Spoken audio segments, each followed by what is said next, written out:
বহু চাচিরা তাহাজ্জুদ পড়তে পড়তে কপালে দাগ ফেলে দেওয়ার পর শুধু জাহান্নামে যাবে ছেলেকে সময় মতো বিয়ে না করার কারণে। আল্লাহ তাআলা কোরআনে কারিমে বলেছেন, ওয়া আনকিহুল আয়ামা মিনকুম ওয়াস-সালিহিনা মিন ইবাদিকুম ওয়া ইমামিকুম ইয়াকুম ফুকারা ইউগনিহিমুল্লাহু মিন ফাদলি। ভালো করে শুনে রাখেন আয়াতটা। আল্লাহ বলেছেন, তোমরা তোমাদের অধীনস্থদেরকে বিবাহ শাদী দাও, উপযুক্ত হওয়ার পর তাদেরকে বিবাহ শাদী করাও। এই আয়াতের শেষ অংশটা দেখেন কত ইন্টারেস্টিং। আল্লাহ বলেছেন, ইয়াকুনু ফুকারা, তারা যদি গরীব হয়, অভাবীও হয়, ইউগনিহিমুল্লাহু মিন ফাদলি, তুমি বিয়ে করাও, আল্লাহ তাআলা তাদের অভাব দূর করে দিবেন। এরপরও যদি বাপ মারা, চাচা চাচিরা, আপনারা যদি ছেলে মেয়েদেরকে হাইকোর্ট দেখান সকাল বিকাল, যদি বলেন যে পায়ের উপরে দাঁড়াও, নিজের পায়ের উপরে দাঁড়াও, ছেলে কি আরেকজনের পায়ে দাঁড়াচ্ছে নাকি? তার নিজের পায়ে দাঁড়ায় আছে।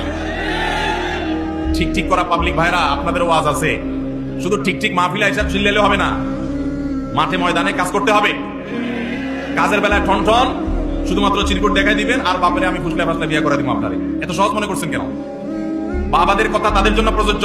বাবাদের মায়েদের বিয়ে দেয়াতে কার্পণ্য করা উচিত না। ছেলে যদি ডাল ভাত জোগাড় করার মতো ব্যবস্থা থাকে তাহলে দেরি করবেন না।